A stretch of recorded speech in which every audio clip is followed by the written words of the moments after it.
과거에 공상과학 관련 영화들 보면 정말 미래에 이런 일들이 생길까? 정말 미래가 이렇게 발전이 될까? 의구심을 갖는 사람들이 많았습니다.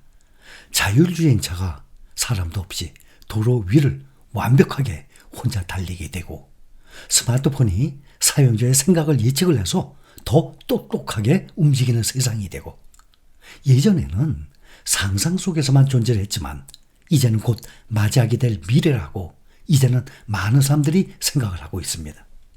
이런 혁신적인 변화의 중심에 바로 반도체 중에서도 AI 반도체가 있습니다. 전 세계적으로 5,300억 달러, 약 725조 어마어마한 규모입니다. 이렇게 큰 규모에 달하는 반도체 시장이 인공지능 관련 여부에 따라서 시비가 엇갈리고 있습니다. AI 관련 반도체는 여전히 인기가 있고 앞으로도 전망도 밝지만, 다른 또 반도체 그동안의 산업은 그렇지 못한 상황이 나오고 있어요. 블룸버그 통신이 반도체 산업에서 AI 물결을 타고 있는 기업과 그렇지 못한 기업 간의 실적 차이가 나고 있고, 앞으로 이런 격차는 더 심해질 것으로 보인다라고까지 보도를 했습니다. 특히 지난주에 네덜란드의 반도체 장비 회사 ASML은 어닝 쇼크를 시장에 던졌는데, 반대로 대만의 파운드리 회사 TSMC가 놀라운 실적 성장세로 반도체주를 다시 살려낸 것입니다. 네덜란드의 반도체 장비 제조업체 ASML의 크리스토프 푸케 최고 경영자가 지난주 투자자들과의 전화회의에서 AI를 제외한 모든 분야의 수요 부진으로 2025년 매출 전망을 낮췄다면서 AI가 없다면 시장은 매우 슬플 것이라고까지 표현을 했어요. ASML의 부진한 실적은 PC나 자동차 등 주요 사업 분야 약세로 타격을 받고 있는 반도체 산업에 대한 새로운 우려를 불러왔습니다. 그래서 이틀 동안에 폭락을 했죠. 미국과 중국 간의 지정학적 긴장 고조로 세계 최대 반도체 시장 중국이죠. 세계 최대 석유 시장도 중국이에요. 이 중국에 대한 접근도 어려울 수 있다는 전망 확산되고 있습니다. 그런데 반면에 세계 최대 파운드리 업체 대만의 TSMC는 2024년 매출 전망을 상향 조정해서 이런 우려를 해소했어요. 반도체 분야 지수로 알려진 필라델피아 반도체 지수가 지난 8월, 9월 달 큰 폭의 하락에서 다시 꾸준히 상승을 해오다가 5,400대까지 올라왔다가 ASML 실적이 나온 15일에만 5.3%나 급락을 했어요.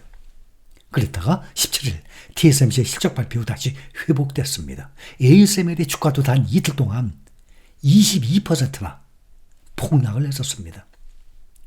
또 반도체 장비 제조업체들이 ASML과 함께 램 리서치를 비롯해서 반도체 제조 장비 업체들이 큰 폭으로 떨어졌어요.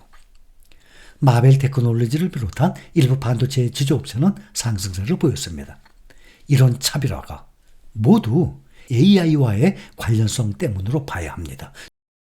적어도 2025년까지 격차가 이어질 것으로 보고 있습니다.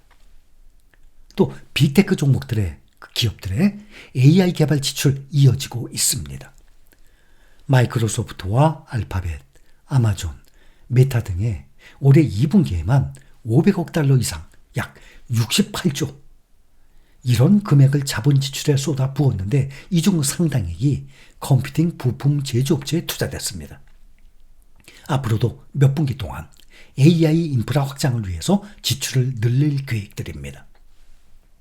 올해 약 1,680억 달러였던 AI 반도체 산업 매출이 내년에 2025년에는 2,450억 달러로 올해보다 약 반 가까이 46% 정도 급증할 것으로 예상하고 있습니다. 매년 반도체 산업은 몇십 %씩 계속 급증 성장을 해나갈 것입니다. 이 분야의 가장 큰 수혜 기업이 바로 AI 가속기 시장을 장악하고 있는 엔비디아입니다. 가장 맨 앞에 서 있습니다. 엔비디아가. 지난주 젠슨 황 CEO가 첨단 신제품 블랙 웨일 칩이 본격적으로 생산되고 있고 고객들의 강력한 수요가 있다고 밝힌 후 엔비디아 주가 사상 최고가를 경신했습니다. 지금 엔비디아 주가 알고들 계시듯이 올해 들어서 186% 이상 상승을 했습니다. 시장 가치가 3조 4천억 달러에 육박해서 1위 기업 애플을 초월할 수 있을 것이라고 블룸버그는 예상하고 있습니다. 이와 관련해서 뱅크 오브 아메리카의 비백 아리아 애널리스트는 지난 17일 말씀드렸죠. 엔비디아 목표 주가 190달러까지 또 올렸습니다. 엔비디아가 45에서 50%의 마진으로 잉여 현금 흐름을 증가시키고 있습니다. 이것은 매그니피센트 7 그룹의 평균 23에서 25% 크게 웃도는 수치예요. 물건을 팔아서 그 판고에 비례한 영업 마진이 엔비디아를 따라올 기업이 없어요. 대만의 TSMC가 그 뒤를 이고 있습니다. 엄청난 수익을 보고 있습니다.